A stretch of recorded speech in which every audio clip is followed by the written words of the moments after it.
बच्चों, last lecture में हमने इंटेलेक्चुअल प्रॉपर्टी होती क्या है, दिमाग से उपजी हुई प्रॉपर्टी, इसके बारे में एक इंट्रोडक्टरी कंटेंट पढ़ा था।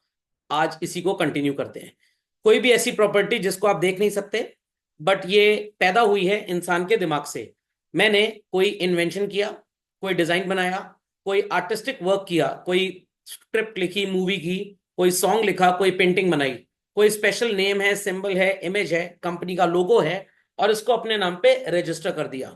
तो ये सारी चीजें इंटेलेक्चुअल प्रॉपर्टी। और जब अपने नाम पे रजिस्टर हो गया कि मेरे पास उसका एक्सक्लूसिव राइट होगा कि मैं ही उसको यूज कर सकता हूं, या मैं जिसको परमिट करूंगा वो उसको यूज कर सकता है। तो अगर मैं आज एक लीगल स्टडीज की बुक लिखूं और उसमें किसी दूसरी बुक का मैटर छाप दूं, तो मेरे ऊपर वो पर्सन केस कर सकता है। क्यों? बिकॉज उस बुक का इंटेलेक्चुअल प्रॉपर्टी राइट जो है वो मेरे पास है ही नहीं। तो अगर आप स्टूडेंट्स चाहें कि आप किसी तरह से विंडोज के पूरे स्क्रिप्ट टेक्स्ट को, कोड को हैक करके एक नया ऑपरेटिंग सिस्टम डोर्स के नाम पे बेचें, तो क्या माइक्रोसॉफ्ट अलाउ करेगा इस बात को? अभी जी अलाउ करेगा माइक्रोसॉफ्ट? इशिता जी अप्लाई करेगा? सो गई क्या बच्चे भाई?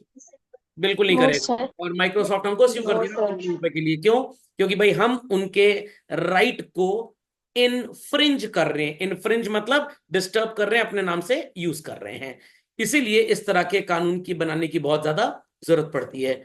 आपने एक मूवी देखी होगी, अगर आपको याद हो तो, टार्जन द वंडर कार। याद आया? याद आया? एक्चुअली उस मूवी में जो यस कार सर। है, वो दिलीप छाबड़िया जी, एक इंडिया के काफी फेमस कार डिजाइनर हुआ करते थे, उन्होंने डिजाइन की थी और उसके नाम से मूवी बन गई। तो यहाँ पे अजय देवगन को दिखाया गया है कि इस कार का जो आईपीआर था, इंटेलेक्चुअल प्रॉपर्टी राइट, जो डिजाइन था एक्चुअली वो अजय देवगन के नाम पे रजिस्टर था। वो एक कार कंपनी से कहता है कि इसको बनाओ और मेरे नाम से इस गाड़ी को बेचो, ताकि मेरे को भी हर महीने कुछ पैसे मिलते रहें। तो वो उसमें 4 विलेंस दिखाए गए हैं। उनको लगता है कि अगर इसका मर्डर कर दें तो ये चला भी जाएगा और इसका राइट हम यूज कर लेंगे, और बाद में फिर उसकी आत्मा परेशान करती है वगैरह वगैरह। तो that was actually called as intellectual property. और जब इसका लीगल इम्प्लीकेशन आ गया और हमारे नाम पे रजिस्टर हो गया, तो ये क्या बन गया? इंटेलेक्चुअल प्रॉपर्टी राइट बन गया। So these rights are practically given to persons जिन्होंने अपने दिमाग से ऐसी प्रॉपर्टी क्रिएट की है। और जो भी इसका क्रिएटर होता है, उसके पास एक पर्टिकुलर पीरियड ऑफ टाइम तक इस राइट को यूज करने का पूरा राइट रहता है। मतलब इस चीज को यूज करने का राइट रहता है। तो वो खुद भी यूज कर सकता है और वो जिसको अलाउ करेगा वो भी यूज कर लेगा। So just for the purpose of protection, कि भाई सोसाइटी में उस नाम के डुप्लीकेट गुड्स ना आए, तो हम अपने नाम पे उसको रजिस्टर करा लेंगे और इसका सोल बेनिफिट उसी को मिले जिसने इसको बनाया था। Is that understood well? और अगर आपको पता लग जाए ऐसी चीजों का राइट जब आप रजिस्टर कराते हैं, आप जिसको इस्तेमाल करने को देंगे वो आपको बढ़िया कमाई भी दे सकता है, तो these things would be encourage. लोग नए नए इनोवेशंस करेंगे।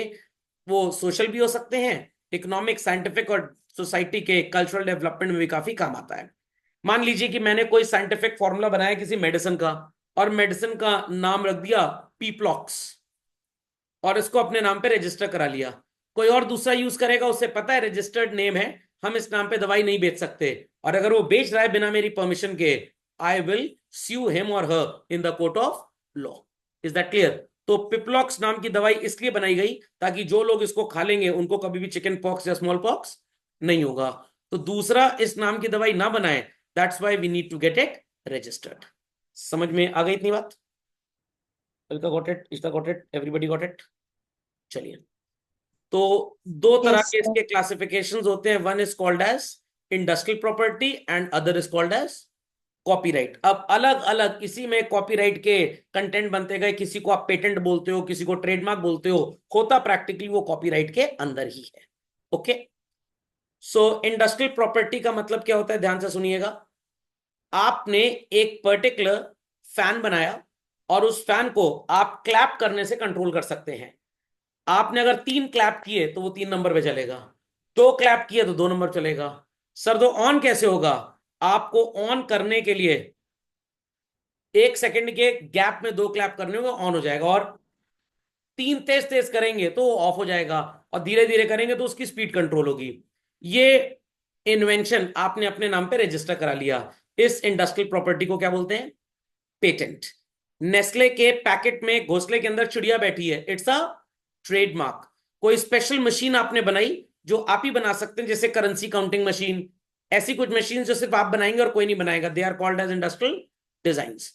और समुद्र के अंदर मैंने लास्ट लेक्चर में भी एग्जांपल लिया था KG6 बेसिन का, जहां पे रिलायंस वालों का, रिलायंस पेट्रोकेमिकल्स लिमिटेड कंपनी वालों का राइट है, उस एरिया में ऑयल एक्सप्लोरेशन करते हैं वो लोग, समुद्र के नीचे से तेल निकालते हैं, क्रूड ऑयल, कच्चा तेल निकालते हैं, तो that is called as geographical indication. तो समझ में आ गया पेटेंट किस कैटेगरी में आएगा? Trademark, industrial design and geographical condition, all these four things fall in the category of industrial design. अब क्या जी समझ गए, इसे समझ गए? आईसी स्टूडेंट्स इस पर ज्यादा ध्यान देंगे बिकॉज ये उनकी बुक में क्लासिफिकेशन है ही नहीं। कॉपीराइट, कोई भी आपने आर्टिस्टिक वर्क, कोई लिटरेचर लिखा, आपने स्क्रिप्ट लिखी मूवी की, नॉवल लिखी, पोम लिखी, plays, films, musical works, artistic work such as drawing, painting, photograph, sculptures, architecture, design, आप चाहते हैं कि ये कोई कॉपी ना करे। अगर मैं आपसे पूछूं कि भाई मोनालिसा की पेंटिंग किसने बनाई, तो आप बोलेंगे सर लियोनार्डो डा विंची ने। और अगर सेम पेंटिंग मैं कंप्यूटराइज तरीके से कॉपी करके छपवा के बेचूं अपना नाम लिख के, तो मैंने लियोनार्डो डी विंची साहब के कॉपीराइट को क्या किया? इन्फ्रिंज किया है, डिस्टर्ब किया है। सुनाई पड़ गई बातें? पक्का? कंफर्म? चलिए, तो आप ये Yes, लिख भी yes. लें, types of intellectual property rights. So, what are international obligations that have shaped IPR? Indian IPR actually.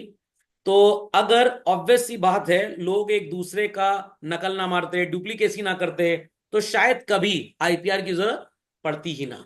It's just like that, अगर चोरी चकारी कभी होती ना, तो क्या घर के गेट में स्ट्रॉन्ग लॉक लगवाने की जरूरत होती? बिल्कुल ना होती। तो सबसे पहले Paris convention for the protection of industrial properties एक ट्रीटी बनाई गई 20 मार्च 1883 को, और 7 जुलाई 1884 से ये स्टार्ट हो गई। अब मैं इसको ऐसे लर्न करता हूं, मेरा जो पहला स्कूल था saint Joseph's college, proper school, जब मैंने प्रेप से 10 तक की पढ़ाई की, वो 1884 में बना था। Got it clear? So national treatment, legal protection की जब हम बात करते हैं, तो यहां पे पेरिस कन्वेंशन ये बोलता है, भाई जिसने ये चीज बनाई, मैंने कोई डिजाइन बनाया, मैंने कोई फिल्म का स्क्रिप्ट लिखा, मैंने कोई गाना लिखा, मैं चाहता हूं कि और कोई उसको कॉपी ना कर पाए। तो यहां पे लीगल प्रोटेक्शन की बात की गई, और पेरिस में ये उन्होंने अपने लोगों के लिए किया था उस जमाने में। मतलब अगर उस जमाने में हम या आप होते और पेरिस जाके कोई फैक्ट्री लगाते और कोई प्रोडक्ट बनाते और ऐसा डिजाइन बनाते जिसको हम वहां पे कहें कि रजिस्टर कर दो, वो बोलेंगे सॉरी, ये हमने कानून सिर्फ अपने लोगों के प्रोटेक्शन के लिए बनाया, आपके प्रोटेक्शन के लिए नहीं बनाया। तो अगर हम चाइना की बात करें बच्चों, वहां पे आपको आईफोन 16 के आईफोन 18 भी आजकल मिल जाएगा, और उसके अंदर जो सॉफ्टवेयर होगा वो एंड्रॉयड काम कर रहा होगा। तो चाइना में प्रैक्टिकली आईपीआर प्रोटेक्टेड नहीं है। हो सकता है कि चाइना ने शायद इस ट्रीटी को आज तक साइन ही ना किया हो। तो अगर हमारे देश में, कंट्री ने, इंडिया ने इस ट्रीटी को साइन किया है, तो हमारे बिजनेसेस जब बाहर जाएंगे तो वहां पे उन देशों में उनके कॉपीराइट ट्रेडमार्क प्रोटेक्टेड होंगे, और उनके लोग जब हमारे यहाँ आएंगे तो हम भी उनके कॉपीराइट और ट्रेडमार्क को प्रोटेक्ट करेंगे। बजाज की एक मोटरसाइकिल आती है which is named as Pulsar, और चाइना इसी की हूबहू कॉपी बना के बेचता है श्रीलंका में इन द नेम ऑफ गल्सर। मर्सिडीज बेंज की गाड़ी जो 1 करोड़ रुपए की मिलती है इंडिया में, चाइना में आपको लगभग इंडियन करेंसी में 20-25 लाख की मिल जाएगी। देखने में हूबहू रोल्स रॉयस मर्सिडीज टाइप लगेगी, उसके अंदर इंजन 800 का होगा, मारुति 800 का। तो दैट इज अ प्रोटोटाइप तो नहीं है, बट एक तरह की डुप्लीकेसी है। और वहां के लोग जब जाते हैं चाइनीज कोर्ट में, तो चाइनीज कोर्ट बोलता है भाई कहां आपकी कॉपी की, उनका एम्बलम दूसरा है, आपकी डॉल बनी, उनकी ईगल बनी हुई है, साबित करिए। तो मोर और लेस प्रिटेंड करेगा वैसा ही, बट एग्जैक्टली वैसा नहीं होगा। नहीं, वो कहीं से भी कॉपी का जाए, मैं सिर्फ इतना बताना चाहता हूं कि चाइना में हमारे आईपीआर या किसी के भी आईपीआर ज्यादा प्रोटेक्टेड नहीं है। जैसे अपना यूट्यूब है, उनका अपना एक डुप्लीकेट यूट्यूब चलता है। ओके, सो पेरिस कन्वेंशन प्रायोरिटी फ्रेमवर्क के बेसिस पे चलता है, जिसने पहले इसको बना लिया हम उसी का इसको मानेंगे। इसका एक बहुत लाजवाब केस स्टडी आपको इंडियन कॉन्टेक्स्ट में दूंगा। आपने टीवीएस मोटरसाइकिल और बजाज मोटरसाइकिल का नाम सुना है बच्चों? बजाज की सेल जो धमाकेदार बढ़ी, वो किस मोटरसाइकिल से बढ़ी? पल्सर। और डीटीएसआई इंजन इन्होंने बनाया था। सर ये डीटीएसआई इंजन क्या होता है? वो गाड़ी के इंजन में या बाइक के इंजन में एक स्पार्क प्लग होता है। पावर जब मिलती है गाड़ी को तो वो करंट प्रोवाइड करता है इंजन को। यहाँ पे दो प्लग लगे हैं जिस वजह से गाड़ी का माइलेज और एनर्जी या पावर बेटर है। इसको सबसे पहले टीवीएस वालों ने एक बाइक लॉन्च की थी आई फ्लेम के नाम से, और उन्होंने इस टेक्नोलॉजी को यूज किया था। गलती उनसे ये हो गई कि इन्होंने बाद में इस पेटेंट को फाइल किया चेन्नई के कोर्ट में। बजाज वालों ने पहले इसका कॉपीराइट ले लिया और बाद में बजाज वालों ने इनको स्यू किया कि इन्होंने हमारी टेक्नोलॉजी को चोरी किया है। नहीं नहीं नहीं, पेटेंट कॉपीराइट एक ही मतलब हो गया, यहाँ पे आईपीआर फाइल किया, सॉरी। तो बजाज वालों ने चालबाजी से, चतुराई से पहले आईपीआर फाइल कर दिया कोर्ट में, तो उनके नाम पे हो गया। बट एक्चुअली में इस चीज को इन्वेंट पहले टीवीएस ने किया था। तो चेन्नई हाई कोर्ट में जब केस गया तो इनकी लगभग 2000 यूनिट्स मैन्युफैक्चर हो चुके थे।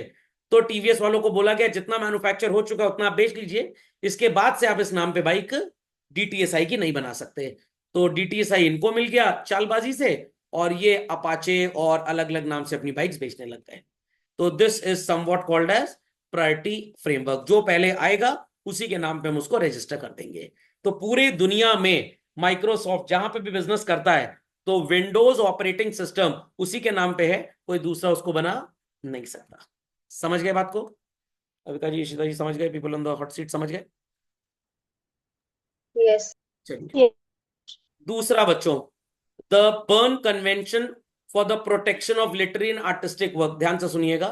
लता मंगेशकर जी के गाने उन्हीं के नाम से हमेशा जाने जाएं, माइकल जैक्सन भाई के गाने उन्हीं के नाम से जाने जाएं, जावेद अख्तर और सलीम जावेद साहब जितनी मूवीज का स्क्रिप्ट लिखते हैं वो उनके नाम से जानी जाए, वो बातें यहां पे आई।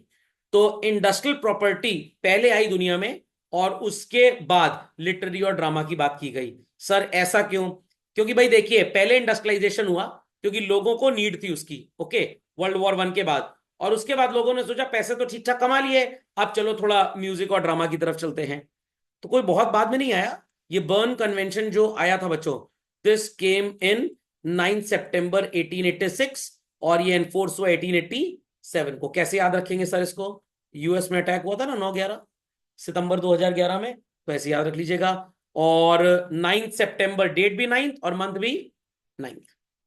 सो कोई भी वर्क जो ऑथर ने बनाया हो, उस पर्टिकुलर देश के हो, और अगर उस देश में पहले वो पब्लिश हो चुका है तो उसको वही लीगल सो कॉल्ड प्रोटेक्शन हर जगह मिलेगा। ऐसा नहीं कि माइकल जैक्सन साहब ने यूएस में गाना गाए तो इंडिया में हम उसकी कॉपी करके सौरभ जैक्सन बना दें या आप अपने नाम से उसको बेच लें। तो यहां पे इसका मतलब ये हुआ। तो इंडस्ट्रियल डिजाइन की बात पेरिस में की गई और लिटरेरी वर्क्स की बात कहां पे की गई? बर्न कन्वेंशन में। याद रखेंगे इस बात को। ऑटोमेटिक प्रोटेक्शन मिला।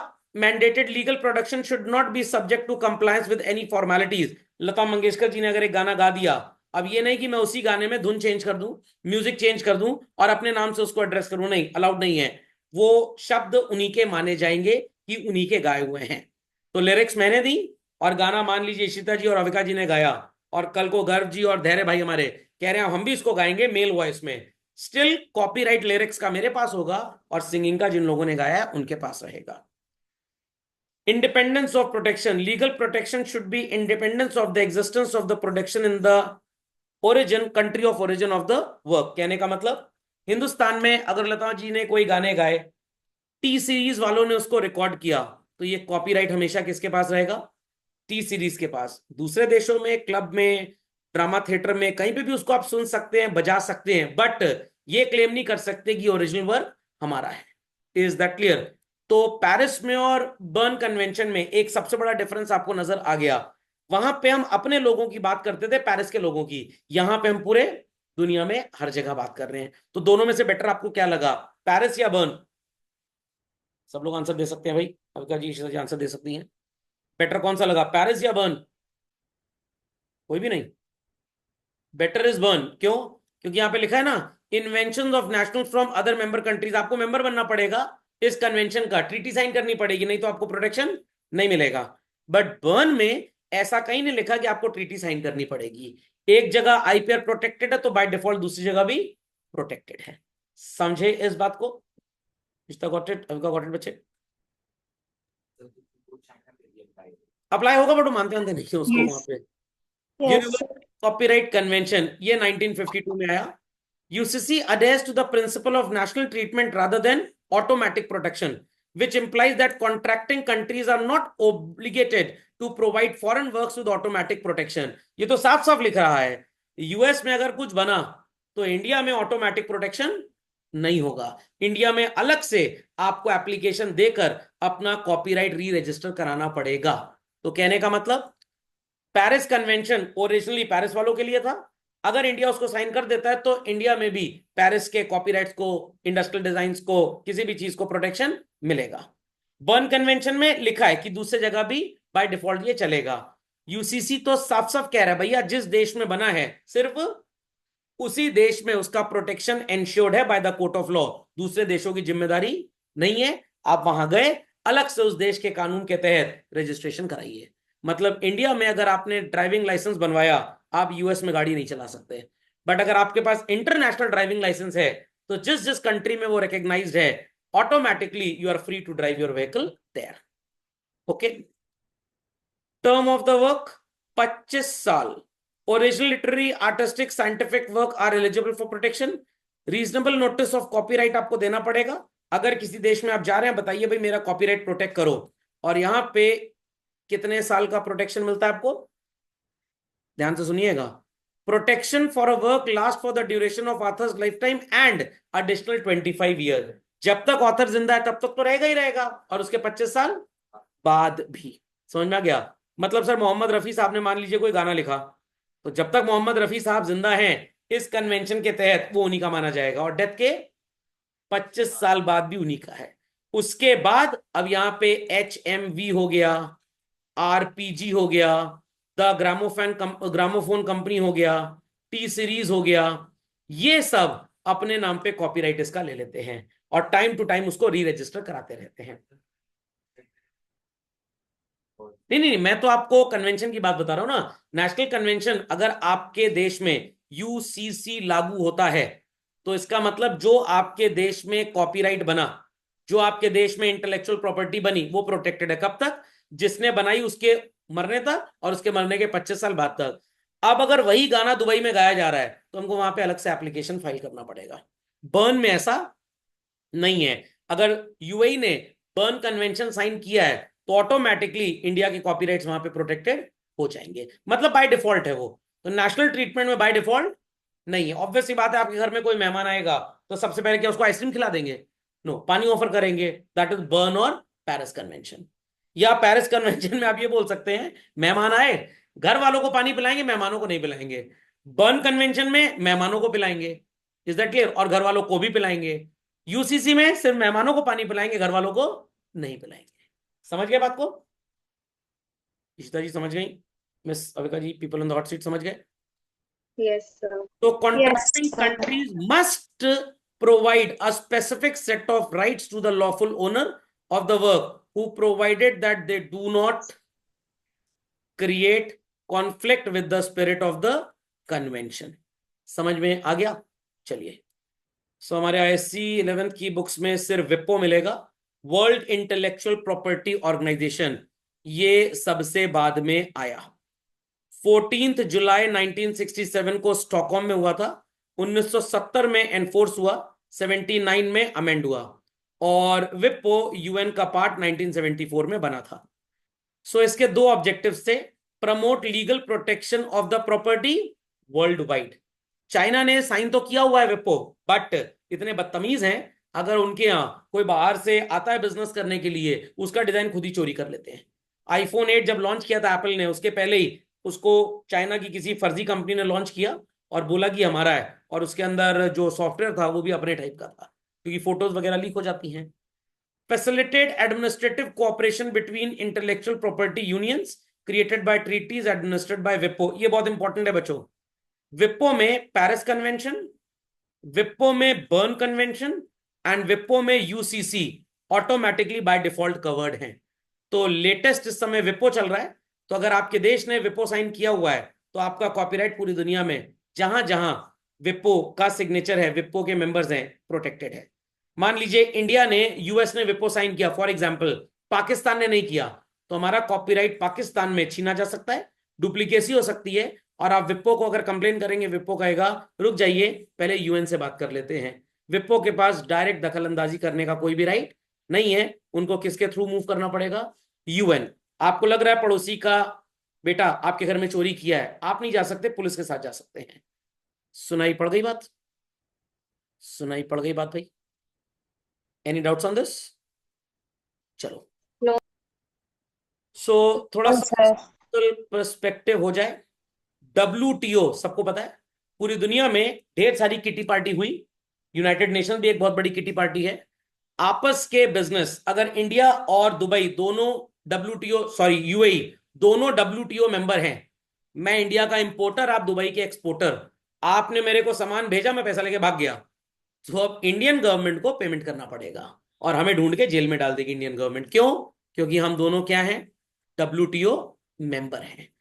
तो जब WTO बना तो इंटेलेक्चुअल प्रॉपर्टी के लिए एक नए रूल्स एंड रेगुलेशन साइन किए गए। कौन से वो थे rules and regulations? It was trips and TRIMS. Sir ये क्या होता है? हम जब क्लास 10 में पढ़ते थे हमने इसके बारे में पढ़ा था। Trade related intellectual property systems, trade related intellectual management systems.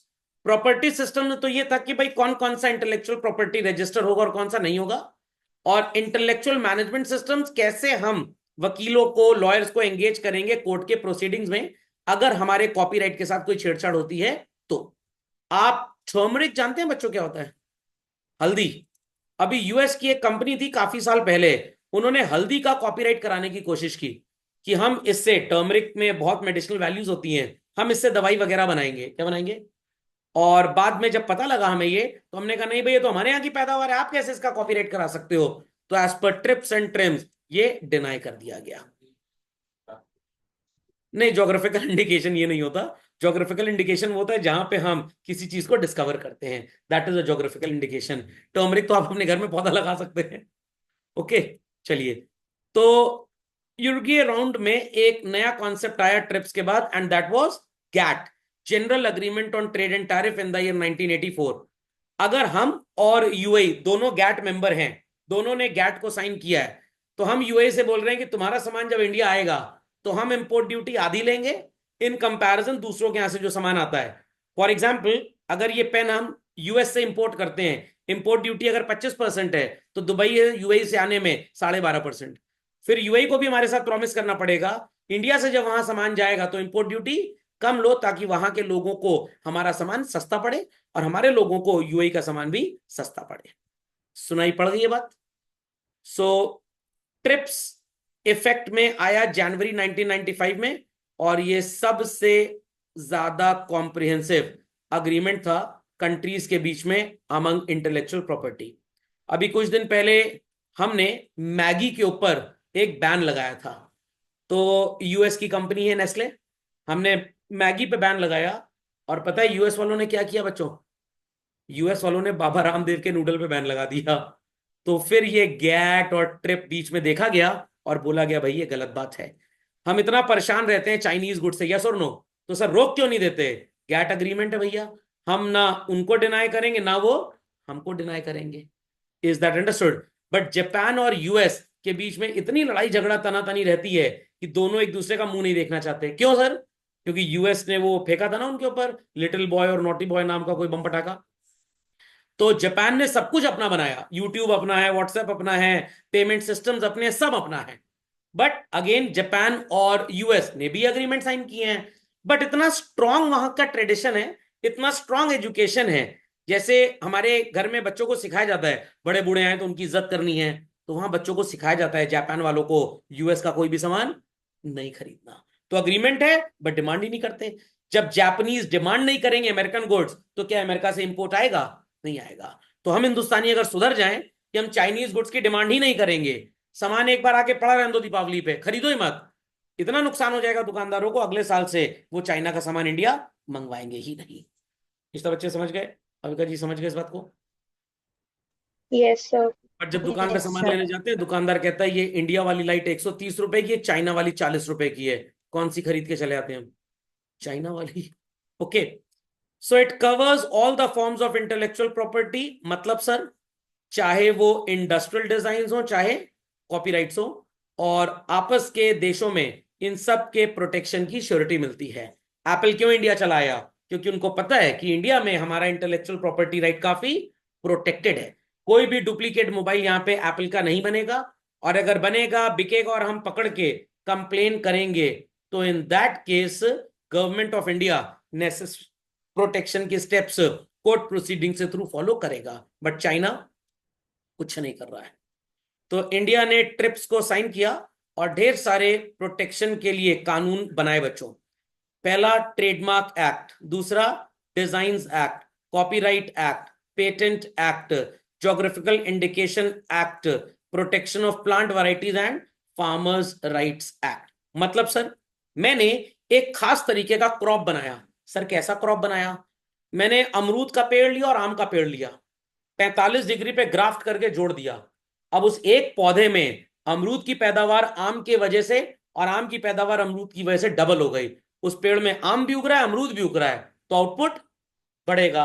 और इसका अपने नाम पे रजिस्ट्रेशन करा लिया। अमेरिका कह रहा है हमको भी ये बीज भेज दो, हम भी अपने यहां फसल उगा लें। तो अमेरिका से कहेंगे बीज तो भेजेंगे, बट उस बीज को आप हमसे जब लोगे तो जो हमारी कॉस्ट आ रही है वो तो देना ही पड़ेगा, प्लस हर साल हमको 100 करोड़ रुपए आप देंगे, क्योंकि आप हमारे नो हाउ को, आप हमारी टेक्निक ऑफ आउटपुट को यूज कर रहे हैं। समझ में आ गई बात भाई?